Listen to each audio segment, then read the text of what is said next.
Hello guys, welcome to our channel Exam Academy. तो आज हम लोग करेंगे एनसीईआरटी क्लास 7 चैप्टर नंबर ये 6 है आपका, रेस्पिरेशन इन ऑर्गेनिज्म, श्वसन प्रणाली। देखिए, एक दिन पूछो बहुत ही मीन्स ईगरली वेटिंग, बहुत ही तीव्र तरीके से अपने ग्रैंड पेरेंट्स से मिलने के लिए वेट कर रहा था, ठीक है। जो कि वो 1 साल के बाद टाउन में आ रहे थे। बेसब्री से इंतजार कर रहा था अपने दादाजी का, क्योंकि करीबन 1 साल के बाद उसके गाँव में आए थे, टाउन में आए थे। He was in real hurry as a forward to receive him them at the bus stop. बहुत हड़बड़ी में था कि जल्दी से जल्दी हम अपने ग्रैंड पेरेंट को रिसीव कर ले बस स्टैंड में।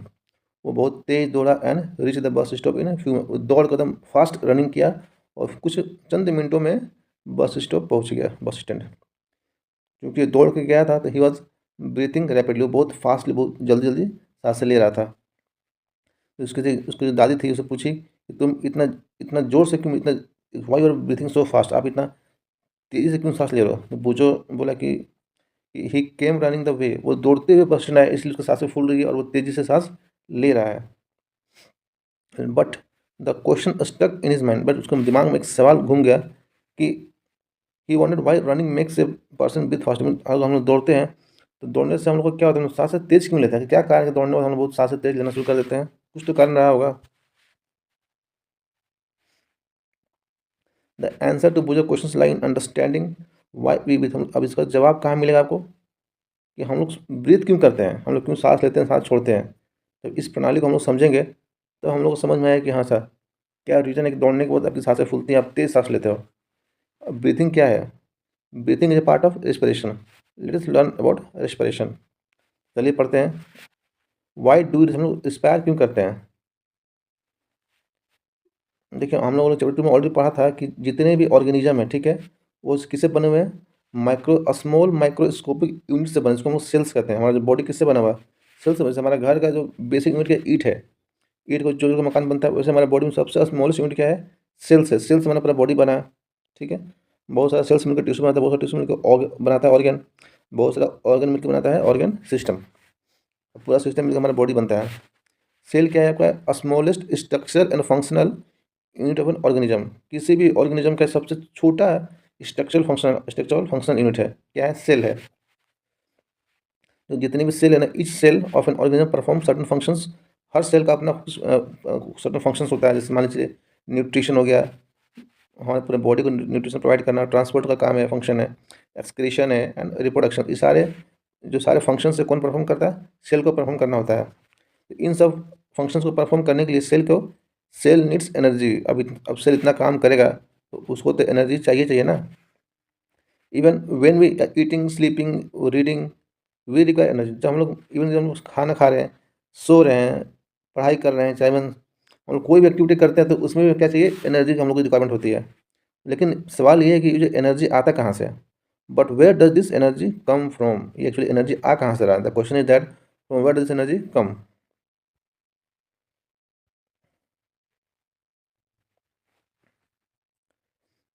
तो can you say why your parents insist sorry, can you say that why your parent insist that you should eat regularly. अब समझ में आता है कि हमारे पेरेंट्स हम लोग क्यों हमारे पीछे पड़े थे कि आपको खाना जो है आप रेगुलरली खाइए, सही ढंग से खाइए, प्रॉपर अमाउंट में खाइए। क्योंकि फूड में क्या होता है, फूड एनर्जी को स्टोर करता है। Food has stored energy. Food में क्या होता है, एनर्जी होता है जो कि रिलीज होता है। जब हम लोग रिस्पायर करते हैं तो एनर्जी क्या होता है, एक प्रोसेस के थ्रू रिलीज होता है। जितने भी लिविंग ऑर्गेनिज्म है वो क्या करते हैं, रिस्पायर करते हैं। क्यों रिस्पायर करते हैं, ताकि हम लोग के फूड से क्या मिले, एनर्जी मिले। Respire to get energy from the food. Respire करने से मेन फंक्शन क्या है कि उससे हम लोग को एनर्जी रिलीज होता है, अपने बॉडी को एनर्जी मिलता है। जब हम लोग ब्रीथ करते हैं तो भी क्या करते हैं, ब्रीथ इन एयर। जब हम लोग क्या करते हैं, हम लोग हवा को लेते हैं। तो आपको पता है कि जो एयर में क्या होता है, ऑक्सीजन होता है। Air consist of oxygen. जब हम लोग सांस छोड़ते हैं, ब्रीथ आउट, जब हम लोग सांस छोड़ते हैं तो हम लोग जो ब्रीथ आउट एयर, इसमें क्या होता है, कार्बन डाइऑक्साइड। हाँ, जब हम लोग सांस छोड़ते हैं उसमें क्या होता है, कार्बन डाइऑक्साइड होता है, ठीक है। जो सांस लेते हैं हम लोग क्या लेते हैं, उसमें ऑक्सीजन भी होता है। The air we breathe in it's transported to all parts of the body and ultimately to each cells. जो भी हम सांसें लेते हैं, जो भी हम एयर को लेते हैं, वो क्या हमारे पूरे बॉडी का हर पार्ट्स को जाता है। क्योंकि हर पार्ट्स को ज़्यादा मतलब हर सेल को जाएगा। अपना बॉडी किससे बना, सेल से बना। तो पूरे पार्ट्स में गया, इट मीन्स कि अल्टीमेटली वो किसके पास गया, सेल्स में गया। अब सेल्स को जब एयर मिला, अब सेल का जो फंक्शन स्टार्ट हुआ, अब सेल क्या करता है अब सेल में क्या होता है देखिए, इन सेल्स ऑक्सीजन जो है ना, हम लोग एयर का मिक्सचर गैसेस है, एयर में ऑक्सीजन है, CO2 है, नाइट्रोजन है, बहुत सारे गैसेस है, ठीक है। तो अब सेल क्या करता है, ऑक्सीजन लेता है एयर से, ठीक है, और फूड को क्या करता है, ब्रेक डाउन करता है। जब हम लोग खाना खाते हैं उसको ब्रेक डाउन कौन करता है, एयर में जो ऑक्सीजन है वो करता है, ठीक है। The process of break down of food in the cell with the release of energy is called cellular respiration. अब देखिए यहाँ डेफिनेशन आ गया कि रिस्पायरेशन किसको कहते हैं, एक प्रोसेस है जिससे हम लोग फूड को ब्रेक डाउन करते हैं सेल किसकी मदद से, with the help of oxygen to release food, ठीक है। तो ये डेफिनेशन आप याद कर लीजिए, the process of break down of food in the cell with the release of energy is called cellular respirations. और ये रिस्पायरेशन वो जितने भी ऑर्गेनिज्म सबके सेल्स में होता है। Cellular respiration take place in cells of all organism, जितने भी ऑर्गेनिज्म है वो सारे के सारे क्या करता है, रिस्पायर करता है, और उनको जब रिस्पायर करेंगे तो उनको एनर्जी रिलीज होगा। सेल में होता है क्या, जो फूड जो कि ग्लूकोज के फॉर्म में होता है वो होता है ब्रेक डाउन। किस में होता है ब्रेक डाउन, कार्बन डाइऑक्साइड और वाटर में होता है, यूजिंग ऑक्सीजन। ऑक्सीजन की सहायता से, ऑक्सीजन की हेल्प से जो फूड हमारा है CO2 में कन्वर्ट हो रहा है, ठीक है, और वाटर हो रहा है। When the break down of glucose occurs with the use of oxygen, देखिए अब यहाँ पर 2 पॉइंट को याद रखना है। जब भी हम ग्लूकोज को करते हैं ब्रेक डाउन ऑक्सीजन की हेल्प से, तो उस प्रोसेस को करते हैं हम लोग एरोबिक रिस्पायरेशन करते हैं। क्या करते हैं, एरोबिक रिस्पिरेशन। और जब भी हम फूड को करेंगे ब्रेक डाउन विदाउट यूजिंग, इसमें बिना ऑक्सीजन के यूज़ की उसको कहेंगे एनरोबिक रिस्पिरेशन, ठीक है। तो दो टर्म है, एरोबिक और एनरोबिक। एरोबिक में क्या होता है, हम लोग ऑक्सीजन का यूज़ करते हैं, we are using oxygen to break down the food. Anaerobic में लोग ऑक्सीजन का यूज़ नहीं करते हैं। तो ब्रेक डाउन ऑफ फूड, जब हम लोग फूड को करते हैं ब्रेक डाउन, तो क्या रिलीज होता है, एनर्जी रिलीज होता है, ठीक है। उसका इक्वेशन को देखते हैं। देखिए ये है आपका एरोबिक रिस्पिरेशन, ठीक है। ये हमारा फूड है जो कि ग्लूकोज के फॉर्म में है, ठीक है। इन द प्रेजेंस, यहाँ पर ऑक्सीजन के हम लोग प्रेजेंस में कर रहे हैं ब्रेक डाउन, तो क्या बन रहा है आपका, कार्बन डाइऑक्साइड रिलीज हो रहा है, वाटर रिलीज हो रहा है, प्लस एनर्जी रिलीज हो रहा है। ये तो हो गई एनर्जी, ठीक है। तो ये जो इक्वेशन किसका है, ये आपका एरोबिक रिस्पिरेशन का इक्वेशन, ठीक है, एरोबिक।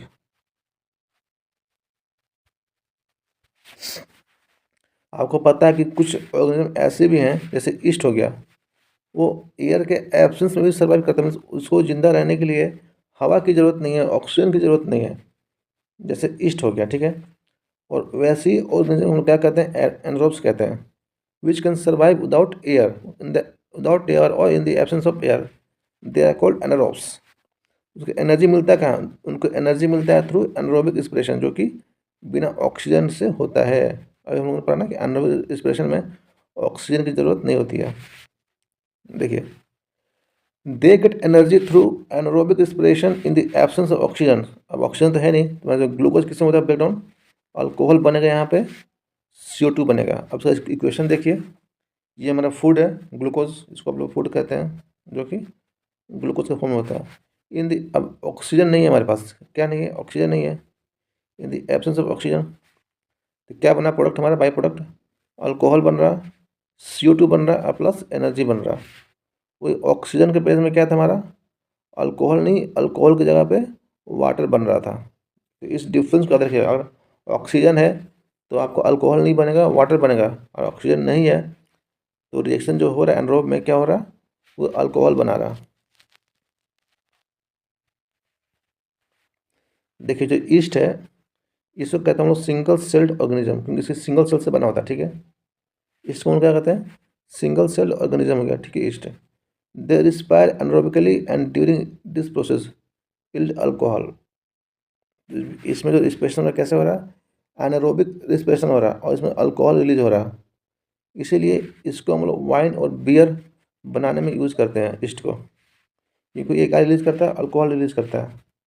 देखिए जो हमारा जो ह्यूमन बॉडी है, जो हम लोग का खुद का मसल्स है, वो भी रिस्पायर करता है एनरोबिकली, but only for a short time के लिए, कुछ समय के लिए हम लोग क्या, हम लोग भी बिना ऑक्सीजन की मदद से रिस्पायर करते हैं। हमारा जो मसल्स रिस्पायर करता है, ठीक है, हम तो नहीं, जो हमारा बॉडी का मसल्स है वो भी रिस्पायर करता है without the help of oxygen for a short time. यानी कि हम लोग हमारा मसल्स क्या है, एनारोबिकली रिस्पायर करता है।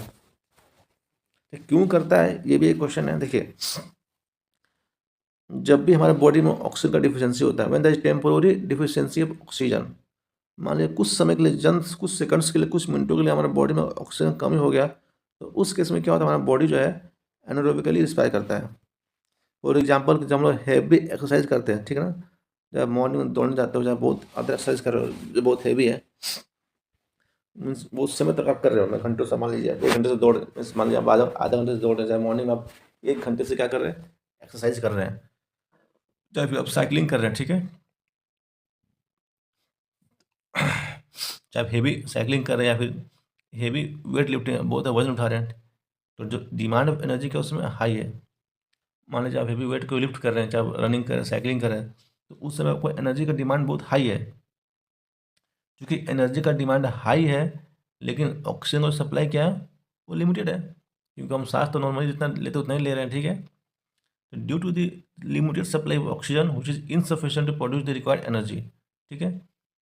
ऑक्सीजन हमारा लिमिटेड है, लेकिन हमको एनर्जी क्या चाहिए, बहुत हाई चाहिए।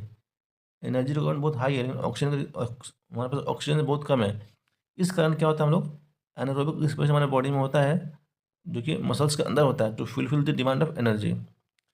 जो हाई एनर्जी का डिमांड है, उसको फुलफिल करने के लिए क्या होता है, हमारा मसल्स में एनारोबिक रिस्पिरेशन होता है, ठीक है। तो जब भी एनारोबिक रिस्पिरेशन होगा, तो उसका जो इक्वेशन को आप याद रखिए, देखिए ग्लूकोज हमारा जो कि मसल्स में है फूड के फॉर्म में, यहाँ पर ऑक्सीजन हमारा नहीं है, एब्सेंस ऑक्सीजन है, तो क्या लैक्टिक एसिड बनता है और एनर्जी रिलीज होता है।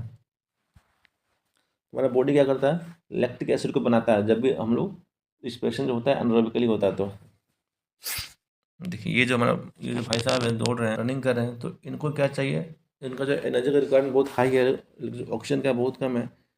तो एनर्जी का डिमांड को पूरा करने के लिए क्या करेंगे, इनका जो बॉडी का जो मसल्स है, यहाँ पे क्या होगा आपका, जब पैर में, हाथ में क्या होगा, यहाँ पे एनारोबिक रिस्पिरेशन होता है, ठीक है। यहाँ पर और लैक्टिक का फॉर्मेशन, क्योंकि लैक्टिक एसिड का फॉर्मेशन हो रहा है, तो मे भी बॉडी में आपका क्रैम्प या दर्द आ सकता है।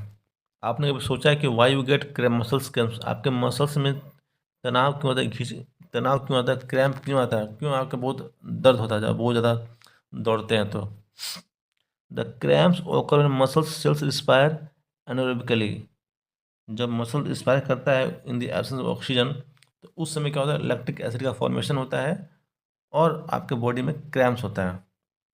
The partial break down of glucose produce electric acid. अच्छा, इलेक्ट्रिक एसिड का फॉर्मेशन क्यों हुआ, जो ग्लूकोज था वो कंप्लीटली ब्रेक डाउन नहीं हुआ, पार्शियल, आधा ही होता है, आधा नहीं होता है। इस कारण क्या होता है, हमारे बॉडी में लैक्टिक एसिड का फॉर्मेशन होता है, और जो लैक्टिक एसिड हमारे बॉडी में एक्यूमुलेट होता है ना, जमा होता रहता है, and the accumulation of lactic acid causes muscles cramp. देखिए, हमारे बॉडी में जो लैक्टिक एसिड प्रोड्यूस हो रहा है, वो जमा हो रहा है, उसको जमाव के कारण क्या हो रहा है, हमको तकलीफ हो रहा है, दर्द हो रहा है, क्रैम्प हो रहा है। हम लोग को जब भी मसाज मिलेगा, ठीक है ना, या कोई हॉट वाटर गर्म पानी से सिकाई करेंगे, तो हमको जो क्रैम्प, जो दर्द हुआ है, उससे आपको राहत मिल सकता है। Can you guess why it is so, क्या आप गेस कर सकते हैं कि ऐसा क्यों हो रहा है, क्यों मसाज करने से गर्म पानी से हम लोग को रिलीफ मिलता है, आराम मिलता है।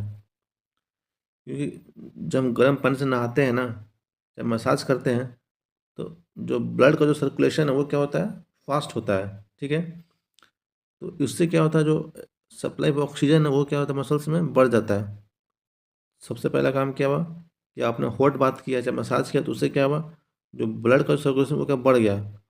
जब ब्लड का सर्कुलेशन इंक्रीज हुआ, तो सप्लाई ऑफ ऑक्सीजन बढ़ गया, ठीक है। क्योंकि अब ऑक्सीजन का सप्लाई बढ़ गया, तो कम जो हमारा जो लैक्टिक एसिड जो होगा, उसको कम्प्लीटली कर देगा ब्रेक डाउन, किस में, CO2 और वाटर में, ठीक है।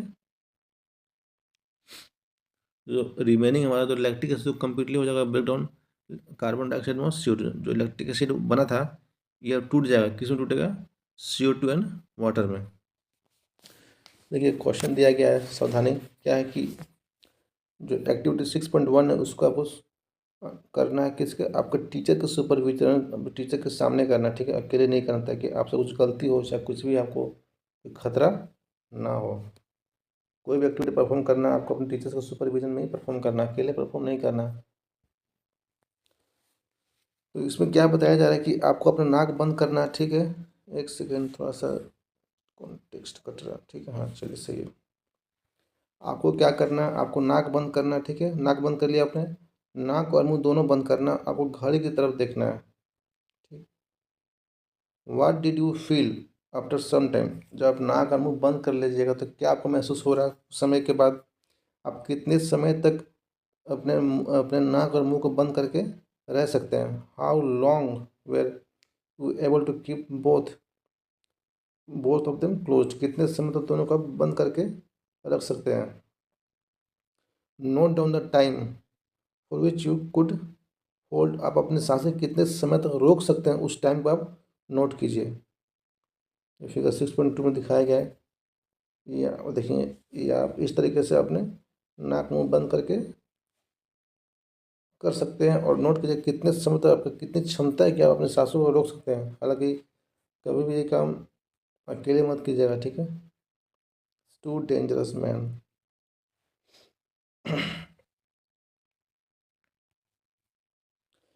आपको पता है कि you can not survive long without breath, आपको पता है कि आप लंबे समय तक बिना सांस लिए नहीं रह सकते, ठीक है। मान लीजिए आपने नाक मुंह बंद कर लिया है तो हार्डली 1 मिनट 2 मिनट तक आप बिना सांस लिए रुक सकते हैं, बट लंबे समय तक आप नहीं रह पाएंगे, ठीक है। ब्रीथिंग का मतलब होता है क्या है? Taking an air rich in oxygen and giving out air which rich in carbon dioxide. Sorry, breathing मतलब क्या होता है? हम ऐसा फ्रेश एयर ले रहे हैं जिसमें आपको, जो हमको ऑक्सीजन दे रहा है और जो हम रिलीज कर रहे हैं उसमें क्या है, आपका CO2 निकल रहा है, ठीक है। जब हम सांस अंदर लेंगे तो हमको क्या चाहिए, उसमें ऑक्सीजन होना चाहिए। जब सांस रिलीज करेंगे तो उसमें CO2 होना चाहिए।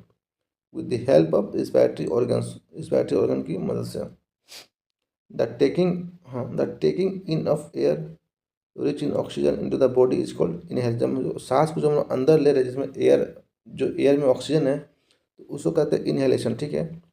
जो सांस को छोड़ते हैं जिसमें CO2 है उसको कहते हैं exhalation. Air rich in carbon dioxide, जो हम सांस छोड़ते हैं ना उसमें क्या होता है, CO2 होता है, उस प्रोसेस को कहते हैं एक्सहेलेशन। तो थोड़ा सिंपल है, इसको याद कर लीजिएगा कि इनहेलेशन किसको कहता है, एक्सहेलेशन किसको कहते हैं। इनहेलेशन हम लोग ऑक्सीजन को अंदर ले रहे हैं और एक्सहेलेशन का CO2 को बाहर निकाल रहे हैं। ये क्या एक कंटिन्यूअस प्रोसेस है, ठीक है, जो कि हमारे जीवन भर चलते रहता है। लाइफ ऑफ एन, और किसी भी ऑर्गेनिज्म के लाइफ में जो आपका ब्रीथिंग है, यानी कि सांस को अंदर लेना सांस को बाहर छोड़ना, जब तक आप जीवित हैं ये आपका चलते रहेगा। ये कंटिन्यूअस प्रोसेस है ऑन ऑल द टाइम, हमेशा हम सांसें लेते हैं सांसें छोड़ते हैं। The number of times persons breathe in a minute is term breathing rate. आप 1 मिनट में कितनी बार सांस ले रहे हैं और कितनी बार सांस छोड़ रहे हैं उसको कहते हैं ब्रीथिंग रेट। जब हम लोग ब्रीथ करते हैं, मतलब कि हम ब्रीथिंग में क्या आता है, इनहेलेशन आता है, एक्सहेलेशन आता है, ठीक है। वो अल्टरनेटली काम करता है। कहने का मतलब क्या है कि पहले आप इनहेल कीजिएगा फिर आप एक्सहेल कीजिएगा, ठीक है, दोनों एक साथ नहीं होता है। तो first you have to inhale then exhale, okay. A breath means 1 inhalation plus 1 exhalation. एक सांस का मतलब क्या होता है, एक बार सांस को अंदर लेना एक बार सांस को अंदर छोड़ना है, इसको कहते हैं 1 ब्रीथ। देखिए बूझो क्या बोल रही है। Bujo noticed that when he released his breath after holding it for some time, he had to breathe heavily. Can you tell him why it was so? बूझे बोलते कि जब हम नाक मुंह हम बंद किए थे तो नाक मुंह छोड़े कुछ समय के बाद तो हम फिर लंबा सांस लिए। लंबा सांस मैंने क्यों लिया आपको एक्सप्लेन करना, तो आप कमेंट कीजिएगा कि बूझो ने जब अपना नाक मुंह को खोला तो उसने लंबे सांस क्यों लिए। और इस क्वेश्चन का आंसर आपको इस चैप्टर में मिल जाएगा, आप ध्यान से देखिएगा। बोला कि would you like to find out our breath rate, क्या आपको, आप 1 मिनट में कितनी बार सांस लेते हैं और कितनी सांस छोड़ते हैं आपको क्या पता करना है? हम लोग इसको प्रैक्टिकली पता कर सकते हैं। चलिए कैसे करेंगे, ठीक है। Do you want to know whether it is constant और changes according to the requirement of the body. Means क्या आप जानना चाहते हैं कि जो हम जो सांस ले रहे हैं वो क्या फिक्स है कि हम इतना ही बार 1 मिनट इतना सांस लेंगे, या बॉडी के रिक्वायरमेंट के अकॉर्डिंग चेंज होते रहता है? देखिए फिक्स तो नहीं होता, क्योंकि हमारा जो कभी कभी हम लोग क्या सांस हम तेज लेते हैं, जब हमारा बॉडी का रिक्वायरमेंट के अकॉर्डिंग जो हमारी सांसें हैं वो थोड़ा सा फास्ट हो जाती है। नॉर्मली ये कांस्टेंट ही रहता है। Let's us find out by doing the following activity. अब हम 1 मिनट में कितनी बार सांसें ले रहे हैं इसको हम एक एक्टिविटी के माध्यम से समझेंगे। देखिए नेक्स्ट हमारा एक्टिविटी 6.2। इसमें क्या बताया जा रहा है, जनरली हम लोग को पता नहीं चलता कि हम लोग सांस ले रहे हैं। हम लोग क्या है, जब हम जीवन पर्यंत हम लोग सांस लेते हैं और सांस छोड़ते हैं, लेकिन ऐसा फील नहीं होता कि हम लोग जो प्रक्रिया है कर रहे हैं। नेक्स्ट एक्टिविटी 6.2 है। देखिए जनरली क्या होता है कि हम लोग हमेशा सांस लेते हैं और सांस छोड़ते हैं, लेकिन अक्सर क्या होता है हम लोग उतना फील नहीं होता कि हम लोग सांस ले रहे हैं सांस छोड़ रहे हैं। एक बहुत ही नॉर्मल प्रोसेस है ब्रीथिंग का, ठीक है, जो ऑटोमेटिक होते रहता है। लेकिन अगर if you try you can count. अगर हम चाहेंगे तो हम मीन्स 1 मिनट में कितनी बार सांस ले रहे हैं सांस छोड़ रहे हैं उसको हम काउंट कर सकते हैं। मतलब कि जो हमारा रेट ऑफ ब्रीथिंग है उसको हम काउंट कर सकते हैं। क्या ब्रीथ इन एंड आउट, हम नॉर्मली ब्रीथ क्या करते हैं, सांस लेते हैं सांस छोड़ते हैं। Find out how many times you can breathe in and out. करना क्या है, एक आप सामने रखिए घड़ी और 1 मिनट के अंदर कितनी बार सांस ले रहे हैं और कितनी सांस छोड़ रहे हैं उसको आप नॉर्मली सांस ले और सांस छोड़ दीजिए। तो जो आप नॉर्मली उसको क्या कर सकते हैं, काउंट कर सकते हैं। Did you inhale the same number of times as you exhaled, जितनी बार आपने सांस को अंदर लिया क्या उतनी ही बार आपने सांस को बाहर छोड़ा। नाउ अब आपको क्या करना है, आपको ब्रीथिंग रेट को काउंट करना है, number of breaths per minute आपने कितना लिया है। आज जो आपने काउंट किया है उसको आपको रिकॉर्ड भी करना है, ठीक है। पहले आपको नॉर्मल कंडीशन में क्या करना है, आपने 1 मिनट में कितना सांस लिया और कितना सांस छोड़ा उसको आपको नोट डाउन करना। फिर क्या करना है, आपको हल्का चलना है, ठीक है। After brisk walk and after running, थोड़ा सा दौड़ लिया चल, उसके बाद फिर से सांस लिया सांस छोड़िए, फिर आप काउंट कीजिए और फिर उसको आप रिकॉर्ड कीजिए। 2 बार करना है। एक तो नॉर्मल टाइम में आपने 1 मिनट के अंदर कितनी बार सांस लिया कितनी बार सांस छोड़ा। दूसरी बात, थोड़ा सा आपने वॉक किया, थोड़ा सा रनिंग किया और रनिंग और वॉक करने के बाद आपने 1 मिनट में कितनी बार सांस लिया और कितनी बार सांस को छोड़ा, इसको भी आपको रिकॉर्ड करना है।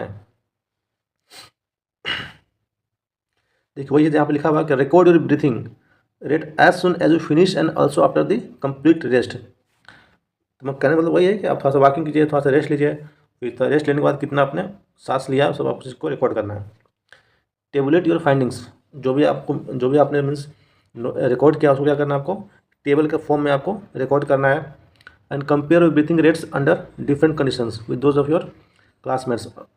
जो आपने डिफरेंट कंडीशंस का, एक बार नॉर्मल टाइम में, एक बार वॉकिंग के बाद, तो इसको आपने रिकॉर्ड करना। और जो आपके जो बाकी दोस्त हैं उन सब की वो लोग भी करेंगे और सबको एक दूसरे से कंपेयर करना है कि मैंने कितनी बार 1 मिनट में क्या है ब्रीथिंग रेट, आपका क्या है, मेरे फ्रेंड का क्या है, इनको आप कंपेयर कीजिए। जो एक्टिविटी है इससे आपको पता चलेगा कि whenever a person need extra energy he see breathe faster. किसी भी इंसान को एक्स्ट्रा एनर्जी की जरूरत होगी, क्या करें, जो सांस बहुत तेज़ी से ले, मान लीजिए आप दौड़ के भी आए हैं, ठीक है, आपने रनिंग किया चाहे फास्ट वॉकिंग किया है, तो नॉर्मली आप जितना सांस लेते हैं उसके कंपेयर में आप ज़्यादा सांस लेंगे क्योंकि आपको ज़्यादा एनर्जी की रिक्वायरमेंट है। एज ए रिजल्ट जब फास्ट सांस को लेंगे तो ब्रीथिंग आपका बहुत फास्ट रहेगा, तो क्या होगा, आप ज़्यादा ऑक्सीजन को कंज्यूम कीजिएगा, ठीक है, ज़्यादा ऑक्सीजन आपके शरीर के अंदर जाएगा। एज रिजल्ट क्या है, more oxygen supplied to your cell. और हम फास्ट ब्रीथिंग करें तो हम ज़्यादा ऑक्सीजन हमारे सेल को जाएगा। तो ये क्या है, जो हमने एक्स्ट्रा ऑक्सीजन को जो लिया है वो क्या करता है, स्पीड अप, क्या जो हम लोग फूड को जो होता है ना ब्रेकडाउन, उसके प्रोसेस को क्या करता है, बढ़ा देता है और ज़्यादा एनर्जी रिलीज करता है। तो does this explain why do you feel hungry after a physical activity. इसीलिए जब हम लोग कोई भी खेल के आते हैं तो हम लोग को ज़्यादा भूख लगता है क्योंकि हमारा जो बॉडी है थका हुआ रहता है, ठीक है। तो हम लोग बहुत लंबी लंबी सांसें लेते हैं, हमारे बॉडी को ज़्यादा एनर्जी की रिक्वायरमेंट होती है। व्हेन यू फील ड्राउजी, जब भी आप बहुत आलस फील करेंगे, चाहे बहुत ही थका हुआ महसूस करेंगे, तो आपको जो ब्रीथिंग रेट है क्या कम हो जाएगा। तो does your body receive sufficient oxygen. तो जब आप स्लोली मीन्स जब आप जो आपको जो ब्रीथिंग स्लो होगा तो आपको जो बॉडी को क्या आपको बॉडी को सफिशिएंट ऑक्सीजन मिलेगा, ये आपको कमेंट करना है। जब आपने फास्ट रनिंग किया तो आपके बॉडी को चाहिए बहुत अधिक ऑक्सीजन, तो आपने फास्ट ब्रीथिंग किया। अब तक बहुत स्लो, जो आप बहुत ही आराम से सांस लेते स्लो आपका जो ब्रीथिंग रेट है, तो क्या जितना ऑक्सीजन चाहिए हमारे बॉडी को क्या उस कंडीशन में सप्लाई हो रहा है कि नहीं हो रहा।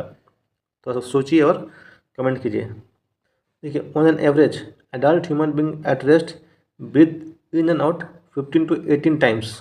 हाँ, देखिए नॉर्मली क्या होता है, एक नॉर्मल इंसान नॉर्मल कंडीशन में कितनी बार सांस लेता है? 15 से 18 बार, 15 to 18 टाइम्स। ठीक है, ड्यूरिंग, अब मान लीजिए आपने कोई हैवी एक्सरसाइज किया है तो आपका जो ब्रीथिंग रेट कितना है? 25 टाइम्स पर मिनट। नॉर्मल टाइम में कितना था? 15 से 18 के बीच में था।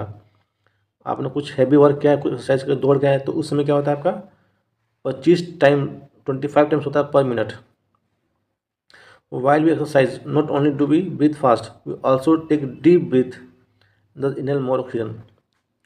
जब हम लोग एक्सरसाइज करते हैं तो हम तो जो ब्रीथिंग हमारा फास्ट होता है, लेकिन हम लोग गहरी सांस लेते हैं। तो गहरी सांस लेंगे तो क्या होगा, हमारे शरीर में जो ऑक्सीजन का जो अमाउंट है वो बहुत ज़्यादा जाएगा। ठीक है, हम दोनों काम कर रहे हैं।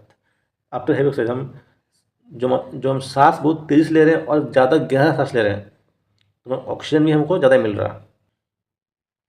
देखिए, ये आपका टेबल है। टेबल में क्या दिया, आपको अपने क्लासमेट का नाम लिखना है। ठीक है, लास्ट में आपको अपना भी नाम लिखना है। नॉर्मल टाइम आपका क्या है ब्रीथिंग रेट? सपोज दैट मान लीजिए 15 है, किसी का 16 है, किसी का 17 है, किसी का 18 है, किसी का 19 है, कुछ किसी का 20 हो सकता है। ठीक है, आफ्टर 20 वॉक आप 10 मिनट, आपने 10 मिनट क्या क्या वॉकिंग किया है, उसके बाद आपका क्या रेट आया, ब्रीथिंग रेट क्या है? थोड़ा सा बढ़ के आएगा, जाहिर सी बात है। मान लीजिए किसी का 20 आया, किसी का 22 आया, इस तरह से सबका डिफरेंट डिफरेंट।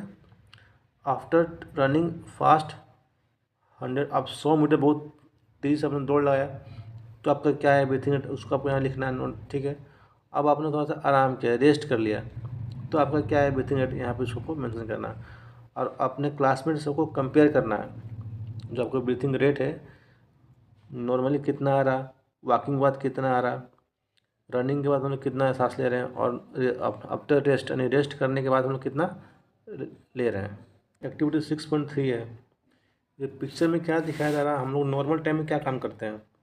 कोई कपड़ा धो रहा है, कोई आराम कर रहा है, कोई चल रहा है, कोई दौड़ रहा है, कोई स्टडी कर रहा है, कोई ये लेबर अपना काम कर रहे हैं। ठीक है, तो आपको बताना है कि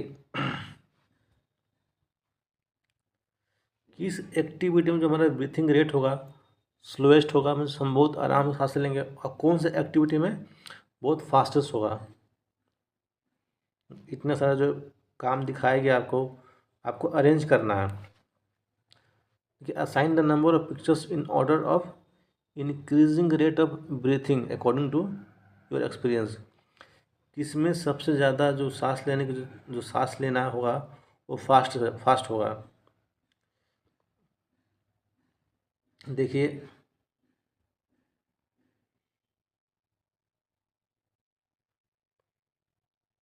देखिए ये आराम कर रहे हैं तो इनका जो ब्रीथिंग बहुत स्लोएस्ट होगा, इनको ये आराम से सांस लेंगे। ठीक है, ये बंदे ये भी स्टडी करा, तो इसको भी इसका जो ब्रीथिंग रेट भी क्या होगा, स्लो होगा।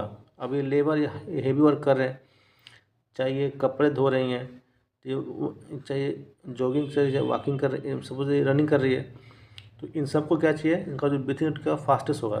ठीक है, ये वॉकिंग का इनका हल्का सा स्लो होगा। तो इस तरीके से आपको असाइन करना है कि कौन सा वर्क में कितना, मीन्स कौन सबसे ज़्यादा फास्ट ब्रीथिंग करेगा, कौन सा स्लो करेगा।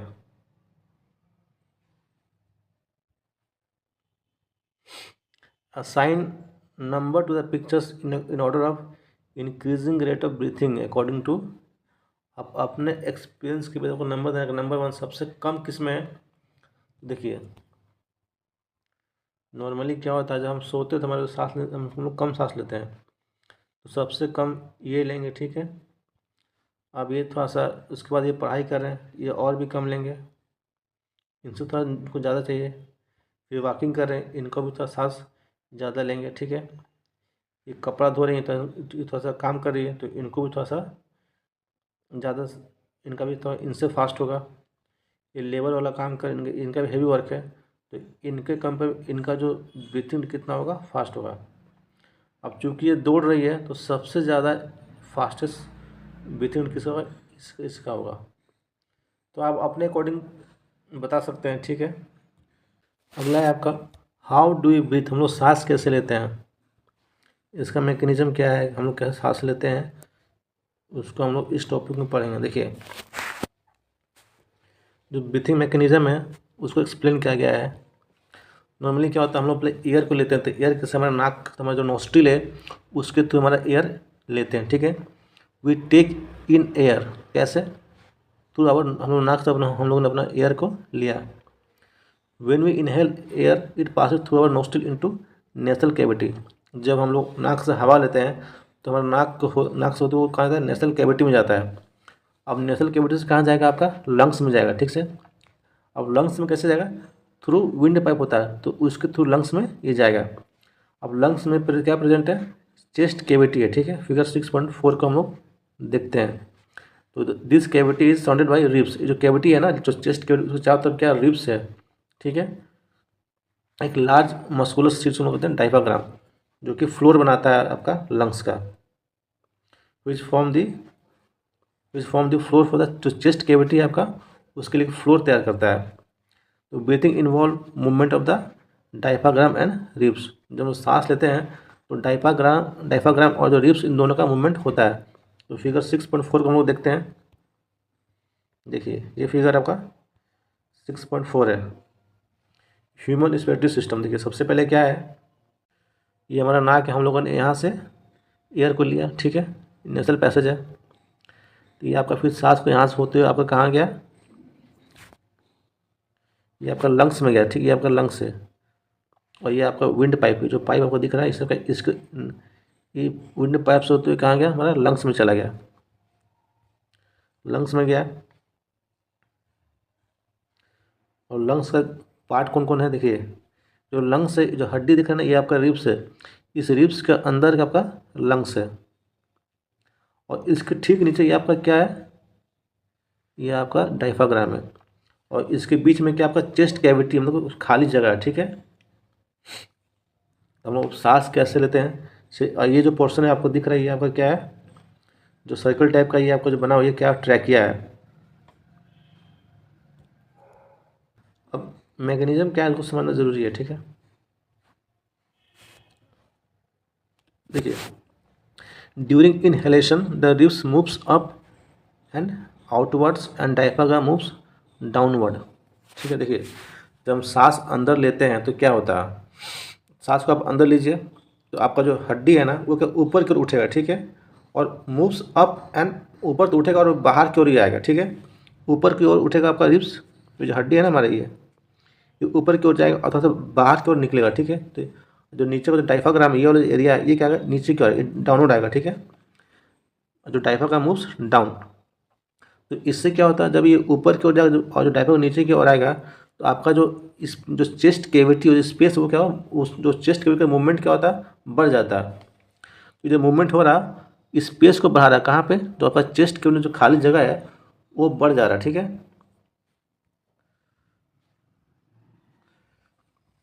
हमारा बढ़ जा रहा, जैसे जगह बढ़ेगा तो उसके अंदर क्या, एयर घुसेगा, ठीक है।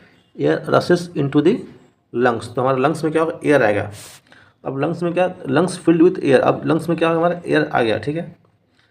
अब हमारा इतना तक इनहेलेशन, ठीक है। अब देखिए, हमारा सांस का लंग्स अंदर हमारा एयर आ गया। तो फिर समझते हैं, जब भी हम सांस लेंगे तो हमारे जो रिब्स है वो ऊपर की ओर और बाहर, ऊपर की ओर जाएगा और हल्का सा बाहर की ओर में, हमारा जो पेट है फूले, हमारा जो रिब्स है फूलेगा हल्का सा, ठीक है।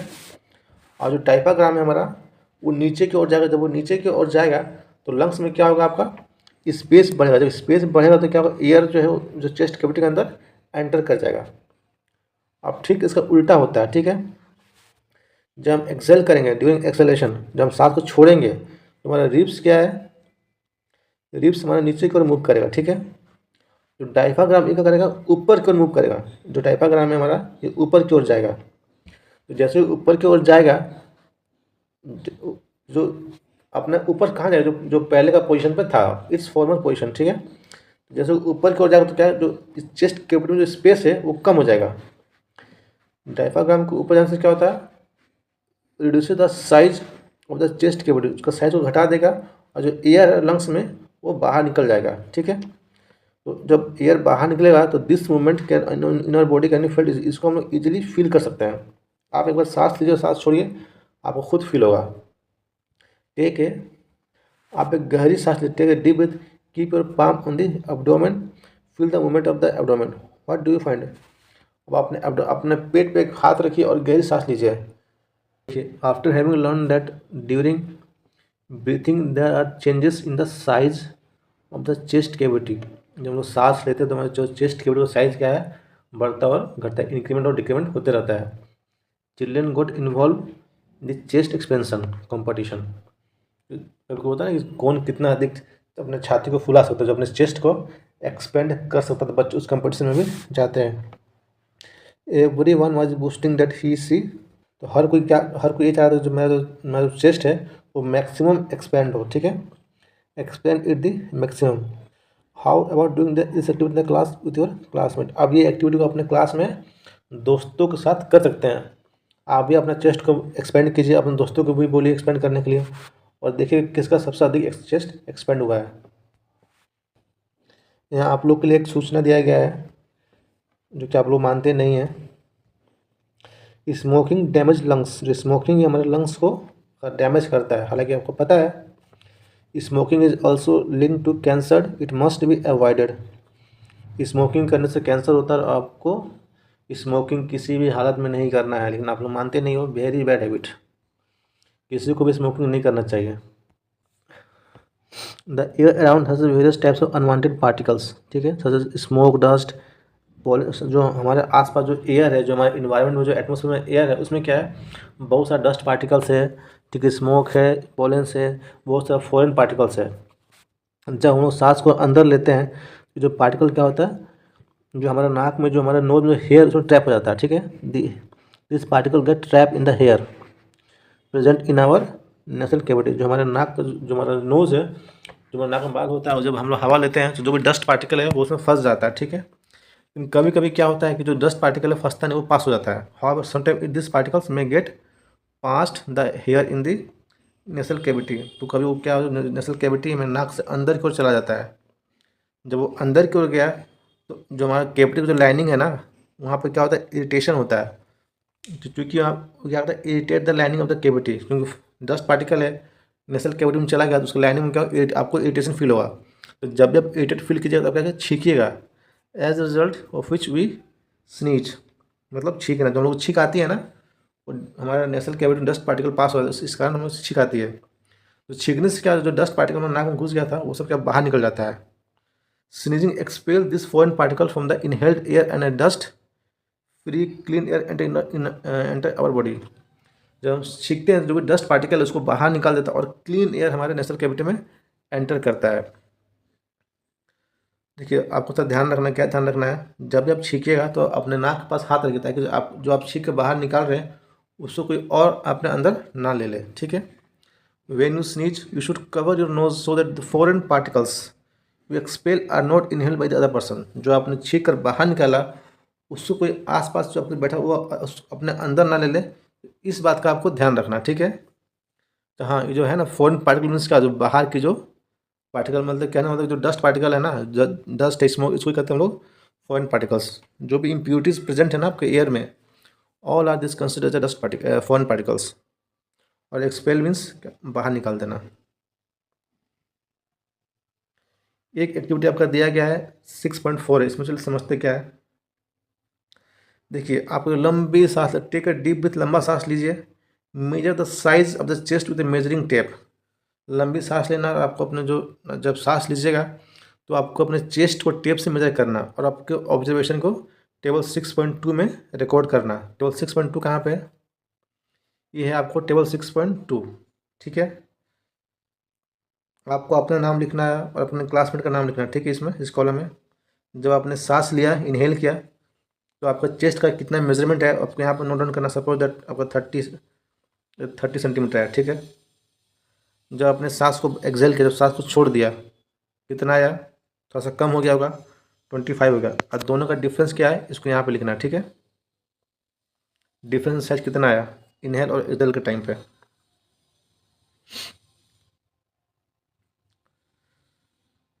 Measure the size of the chest again when expanded and indicate which classmate shows the maximum expansion of the chest. किस आपके कौन से फ्रेंड को जो चेस्ट था सबसे अधिक एक्सपेंड हुआ, आपको उसको मेंशन करना है।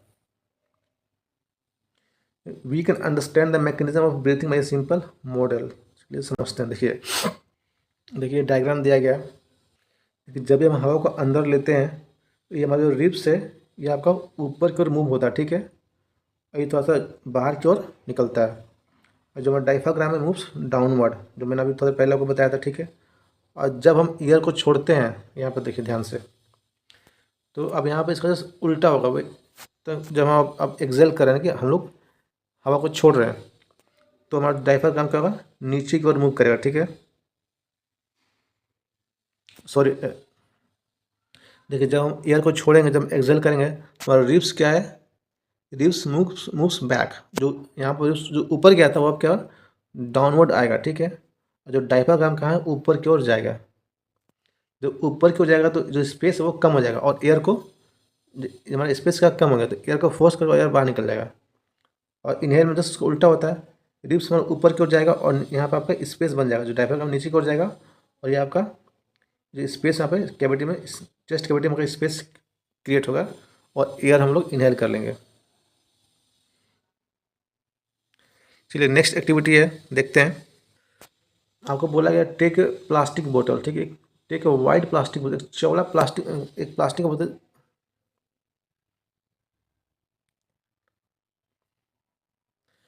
एक्टिविटी 6.5 देखिए, टेक ए वाइड प्लास्टिक बोतल। आपको बहुत ही चौड़ा प्लास्टिक का बोतल लेना है, उसका जो बॉटम को काट देना है, जो उसका मान लीजिए बोतल है ना आपका, तो इसको आपको कट, जो उसका बॉटम है इसको कट कर देना, ठीक है, जो काट के हटा देना है। Get a Y shape glass or plastic tube. आपको एक ट्यूब लेना है वाई शेप इस टाइप का, ठीक है, ऐसा एक ट्यूब लेना है आपको make hole in the lid so that the tube may pass through it. जो आपका जो बोतल का जो ढक्कन है उसमें आपको होल करना और इसको जो ये ट्यूब इसको पास करना है।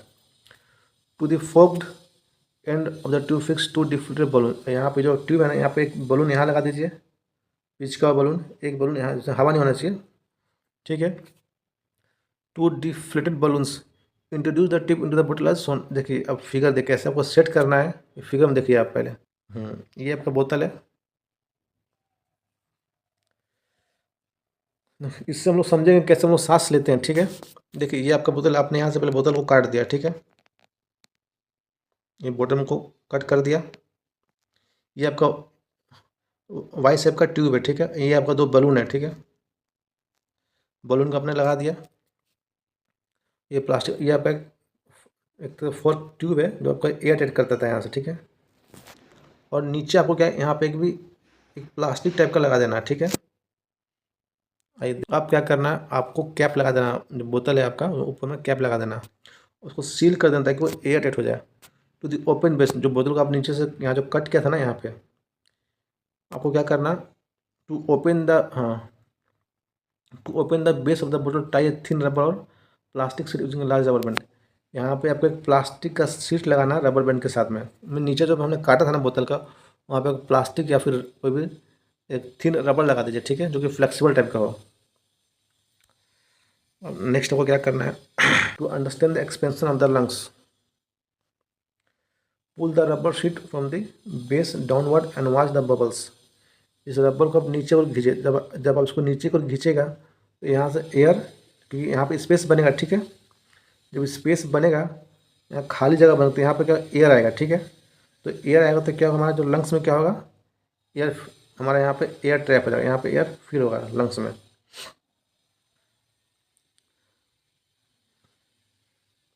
फिर क्या करना है आपको, push the rubber and plastic. अब आपको नेक्स्ट है, अब जो रबर शीट है इसको आपको ऊपर की ओर पुश करना है।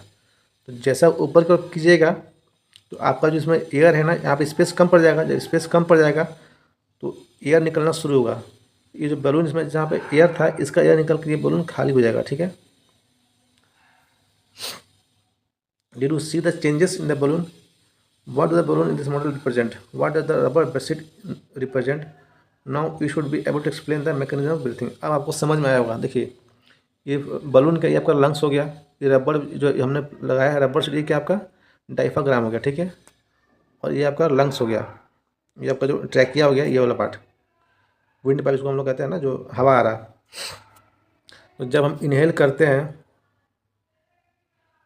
तो हम एयर अंदर लेते हैं तो हमारा जो रिब्स क्या होता है ऊपर की ओर जाता है और जो डायफ्राम हमारा नीचे की ओर जाता है, ठीक है। ये नीचे की ओर गया था, स्पेस बना और एयर हमारा एंटर कर गया। एक्सेल में क्या होता है हमारा, जब हम एक्सेल करते हैं तो हमारा जो हमारा रिब्स है वो आपका नीचे की ओर आता है और जो डायफ्राम ऊपर की ओर जाता है, तो स्पेस कम होता है।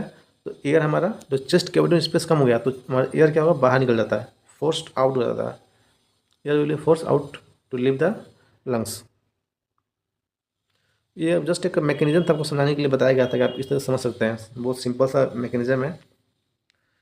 जब भी डायफ्राम नीचे आएगा स्पेस स्पेस बढ़ेगा तो आपका एयर एंटर करेगा, तो उसको दबा दीजिएगा, स्पेस कम होगा तो एयर को बाहर निकाल देगा। यह एक्सेलेशन हो गया, इनहेलेशन हो गया, ठीक है। नेक्स्ट आपका what do we breathe out. हम लोग जब सांस छोड़ते तो क्या निकलता है। जब हम लोगों ने सांस लिया था तो ऑक्सीजन जाता है हमारे शरीर के अंदर, ठीक है।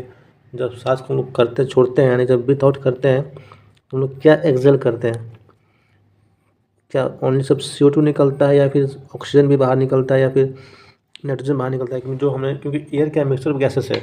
जब हम लोगों ने इनहेल किया तो सब कुछ अंदर गया, कार्बन डाइऑक्साइड गया, आपका वेपर का फॉर्म, वेपर वाटर भी गया जो वेपर के फॉर्म में रहता है, ऑक्सीजन गया, नाइट्रोजन गया। जब हम एक्सेल करते हैं तो क्या बाहर निकल रहा है, सब कुछ बाहर निकल रहा है कि सिर्फ CO2 बाहर निकल रहा है। तो उसको हम लोग एक एक्टिविटी के माध्यम से समझेंगे। आपको करना क्या है, आपको एक क्लीन टेस्ट ट्यूब लेना है, ठीक है। अगर टेस्ट ट्यूब नहीं तो आप एक प्लास्टिक का बोतल भी ले सकते हैं या सिलेंडर भी ले सकते हैं, ठीक है। नहीं जो भी आपके पास है ले लीजिए।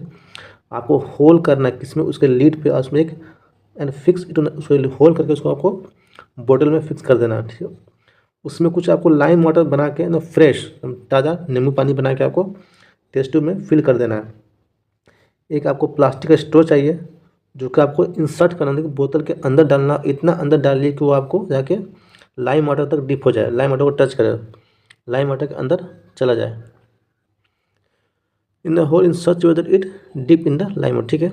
आपने स्ट्रो को लाइम वाटर में डाल दिया। अब क्या करना है, अब आपको उस स्ट्रो के थ्रू आपको ब्लो करना, मीन्स हवा डालना है उस लाइम वाटर में। नाउ ब्लो मीन्स क्या होता है कि हवा डालना। ब्लो जेंटली आराम से to the straw few times, 2-3 बार, कुछ 2-3 बार 5-6 बार आपको फूकना है। ये फिगर 6.8 में दिखाया गया है। थोड़ा फिगर देख लीजिए, आपको समझ में आएगा।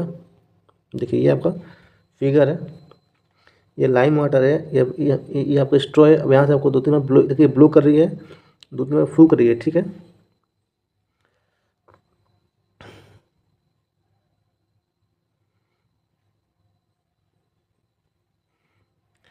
अब आपसे पूछा जा रहा है कि is there a change in the appearance of the lime water. जब हम लाइम वाटर में एयर ब्लो करते हैं, जब हवा फूकते हैं मुंह से, तो क्या लाइम वाटर कुछ चेंज हो रहा है।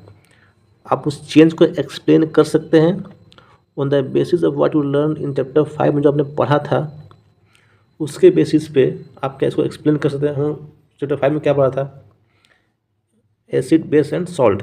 तो उस चैप्टर को यूज़ कर उसका कॉन्सेप्ट को लगाते हुए आप एक्सप्लेन कर सकते हैं। आप कमेंट करना कि क्या चेंज हो रहा है। You are already aware that air we inhale और exhale is a mixture of gas. जो भी हम एयर को इनहेल करते हैं या एक्सेल करते हैं वो क्या है, मिक्सचर ऑफ गैसेस है। व्हाट डू वी एक्सेल, हम लोग क्या बाहर छोड़ते हैं। Do we exhale only CO2, carbon dioxide और mixture of gases along with it. तो क्या हम लोग सिर्फ कार्बन डाइऑक्साइड को बाहर निकाल रहे हैं या फिर उसका मिक्सचर ऑफ गैसेज जो है उसके साथ में बाहर निकाल रहे हैं। जब आपने कभी कुछ नोटिस किया होगा, जब हम आईने में फूकते हैं तो वहाँ पे क्या होता है, एक मॉइस्चर का फिल्म होता है ना, जो मान लीजिए कि आईना ले लीजिए, ठीक है। वहाँ मुंह से फूक दीजिए, पूरे आईने पे क्या होता है, एक मॉइस्चर आता है, ठीक है ना, एक भाप टाइप का बन जाता है उसका सरफेस पे मिरर के। तो वो जो ड्रॉपलेट्स कहाँ से आ रहा, ठीक है।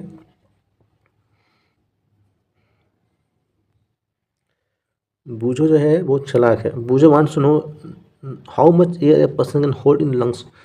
हम लोग अपने लंग्स में कितना एयर को रख सकते हैं, कितना होल्ड कर सकते हैं, तो आप पर डिपेंड करता है कि आपको कितना कैपेसिटी है। देखिए आपको सबको सजेशन दिया गया है, ब्रीथ फॉर बेटर लाइफ। क्या करना है आपको, रेगुलर ट्रेडिशनल ब्रीथिंग एक्सरसाइज में प्राणायाम है, ठीक है। सांस को अंदर बाहर छोड़ना जो हम लोग करते हैं ना मॉर्निंग में, जो हम लोग, वो बहुत ही उपयोगी है। Can increase the capacity of the lungs to take in more air. अगर आप मॉर्निंग में डेली प्राणायाम करेंगे तो आपका जो लंग्स का जो एयर जो कैपेसिटी एयर को इनटेक करने को इंक्रीज हो जाएगा। तो आप मैक्सिमम एयर को आप इनटेक कीजिएगा तो क्या होगा, आपके अंदर बहुत ज़्यादा ऑक्सीजन जाएगा, तो आप बहुत ज़्यादा एनर्जी बॉडी में रिलीज होगा। This more oxygen supply to the body cells and release more energy. जितना अधिक हमारे बॉडी में ऑक्सीजन है उतना अधिक हम लोग हमारा बॉडी एनर्जी को रिलीज करेगा। तो आज से आपको डेली 15-20 मिनट प्राणायाम करना है, ठीक है। अब जो अदर एनिमल्स है वो कैसे सांस लेते हैं, ब्रीथिंग इन अदर एनिमल्स, जो अदर एनिमल्स है उनका जो सांस लेने का क्या मीन्स मैकेनिज्म है, क्या वो भी हमारी तरह इनहेल करते हैं एक्सहेल करते हैं, कोई और सिस्टम है समझ। जैसे मान लीजिए एलिफेंट है, लायंस है, गाय है, goat, frog, lizard, snake, birds have lungs in their chest cavity like human beings. इन सब के अंदर जैसे हमारे लंग्स है ना, वैसे इनके अंदर भी क्या है, लंग्स है। जैसे हम लोग ले सांस वैसे ये लोग भी सांस लेते हैं।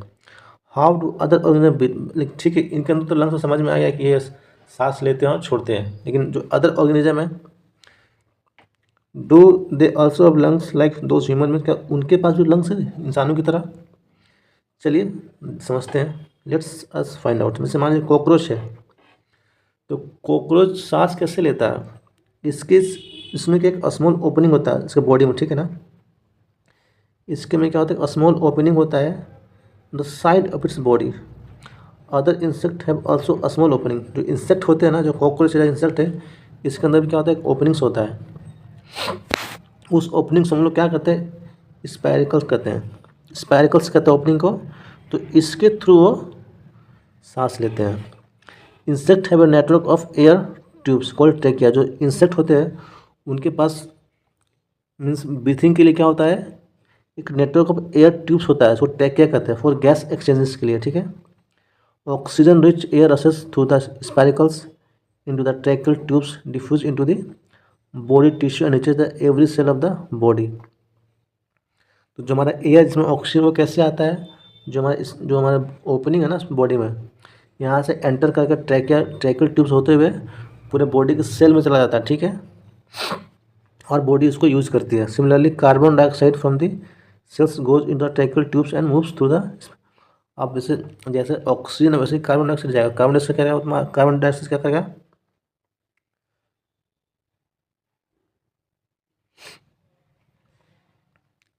सिमिलरली जिस तरीके जिस प्रोसेस के थ्रू ऑक्सीजन एंटर किया, सिमिलर उसी प्रोसेस के थ्रू आपका CO2 भी बाहर निकलेगा। Similarly carbon dioxide from cell से कहाँ जाएगा, आपका ट्रैकियल ट्यूब में जाएगा, और ट्यूब से होते हुए आपका बाहर निकलेगा, और जो आपका ओपनिंग है ना बॉडी में जिसको मैं स्पेक्ट करता हूँ वहाँ से बाहर निकल जाएगा। तो दिस एयर ट्यूब्स और trachea are found only in insect, not in any other group of animals. ये जो आपका ओपनिंग है ना, और जो आपका जो ट्रैकिया है, ये सिर्फ आपको इंसेक्ट में मिलता है और कहीं और नहीं मिलता है। Not in any other group of animals. देखिए ये आपका ट्रैकिया है, ये देखिए आपका ट्रैकियल सिस्टम है, ठीक है। ये ट्रैकिया ये जो बना हुआ है ये सब, ये ट्रैकिया, ये जो आपको लाइनिंग दिख रहा है ना, ये सब ये ट्रैकिया है। अब आइए देखते हैं अर्थवर्म कैसे सांस लेता है। Recall from chapter 6 of the class 6 that earthworm breathe. ये अपने स्किन्स के थ्रू ब्रीथ करते हैं। जो अर्थवर्म है उनका ब्रीथिंग मैकेनिज्म क्या है, वो अपने स्किन के थ्रू ब्रीथ करते हैं। The skin of any earthworm feels moist and slimy on touching. अगर उसको बॉडी को टच कीजिएगा तो आपको थोड़ा सा मीन्स गीला टाइप का महसूस होगा। Gases easily pass through them. तो जो गीलापन है, जो आपका जो मीन्स जो क्या कहते हैं, जो स्लीमी है, जो मॉइस्ट है, उसके कारण क्या होता है, जो हमारा गैसेस है इजिली पास कर देता है, ठीक है। दो फ्रोग से अच्छा जो आपका क्या कहते हैं फ्रोग जो है उसके अंदर क्या पेयर ऑफ लंग्स होता है, ठीक है। Like human beings they can also breathe through the screen which is moist and slippery. देखिए यहाँ पर क्या बताया जा रहा है, फ्रोग के पास दो मैकेनिज्म सांस लेने का। पहला, उसके पास लंग्स भी है, जैसे हम लोग के पास लंग्स है, सिमिलर टाइप का वो लंग्स के थ्रू भी ब्रीथिंग कर सकता है। और साथ ही साथ ऑल्सो वो अपने स्किन के थ्रू भी ब्रीथ कर सकता है। जैसे स्किन से कैसे सांस ले रहा है आपका अर्थवर्म, ठीक वैसे ही फ्रोग भी आपका, क्योंकि उसका जो स्किन है वो भी आपका मॉइस्ट होता है और स्लीपरी होता है। तो उसके थ्रू भी वो आपका ब्रीथिंग कर सकता है, फ्रॉग जो मेंढक है।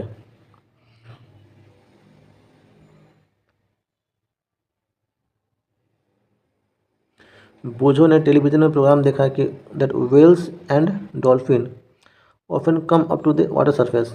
जो वेल मछली या डॉल्फिन है वो लोग कभी कभी पानी की सतह पे आती है। They even release fountain of water sometimes while moving upward. Why do they do so? आपने लोगों ने देखा होगा टीवी में कि जो जो वेल मछली है ना, जो चाहे फिर डॉल्फिन हो, वो एक बार अंदर से बाहर की ओर आएगी पानी के सतह पे और ढेर सारा पानी छोड़ देती है वो लोग।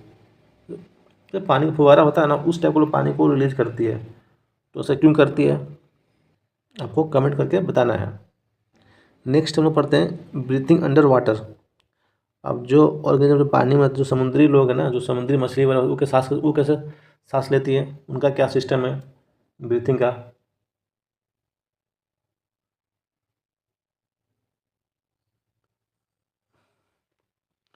ब्रीथिंग अंडर वाटर, अब कोई भी ऑर्गेनिज्म पानी के अंदर से कैसे सांस ले सकता है, उसका क्या मैकेनिज्म है। Can we breathe and survive under water? No, हम लोग क्या पानी के अंदर सर्वाइव कर पाएंगे? नहीं, हम लोग ह्यूमन बींग्स हैं, हम लोग मैक्सिमम 1 से 2 मिनट के अंदर पानी के अंदर सांस को रोक कर रह सकते हैं, लेकिन लंबे समय तक हम लोग सर्वाइव नहीं कर पाएंगे। लेकिन there are many organisms which live in water, लेकिन बहुत से ऐसे भी ऑर्गेनिज्म जो कि पानी में रहते हैं। तो वो कैसे ब्रीथ करते हैं? हम लोगों ने क्लास 6 में पढ़ा था कि जो आपका फिश है उसके पास क्या होता है, गिल्स होता है। वो गिल्स के थ्रू क्या करती है, सांस लेती है। Gills the fish help them to use oxygen dissolve in water. जो वाटर में ऑक्सीजन डिजोल्व है उसको फिश क्या करती है, अपने गिल्स के थ्रू यूज़ करती है। You may wonder how gills help in breathing. आपको मन में आएगा ना कि गिल्स कैसे हेल्प करता है ब्रीथिंग, वो कैसे ऑक्सीजन को यूज़ कर लेता है। तो गिल्स में क्या होता है, gills are well supplied with blood vessels और एक्सचेंज ऑफ गैसेज। जो हमारा गिल्स होता है उसमें क्या होता है, ब्लड वेसल्स होता है जो कि गैसेस के एक्सचेंज में मदद करता है। देखिए गिल्स में ब्लड वेसल्स है, ठीक है। नेक्स्ट स्टेप का कि प्लांट कैसे रिस्पायर करता है, जो प्लांट का जो मैकेनिज्म है ब्रीथिंग है वो कैसे काम करता है। देखिए like other living organism plant also respire for the survival. जैसे हम लोग जीवन जीने के लिए, हमारे सर्वाइवल के लिए रिस्पिरेशन जरूरी है, प्लांट को भी रिस्पिरेशन बहुत ज़रूरी है। They also take in oxygen. Plant भी क्या करती है, ऑक्सीजन लेती है कहाँ से, एयर से, and gives out carbon dioxide. In the cells oxygen is use to break down glucose into carbon dioxide and water.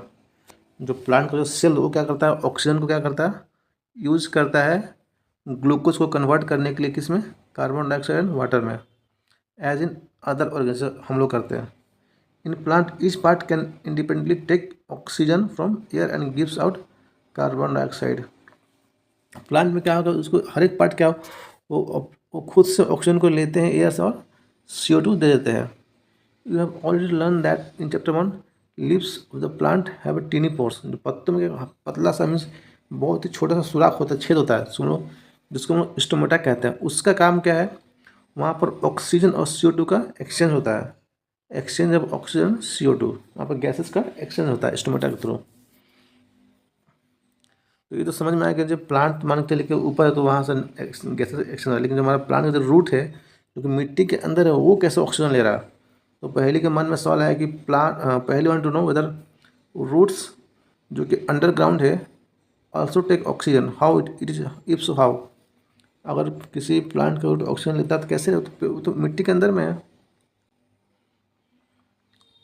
क्योंकि जो मिट्टी में क्या डिजॉल्व ऑक्सीजन वहाँ से वो ले लेता है।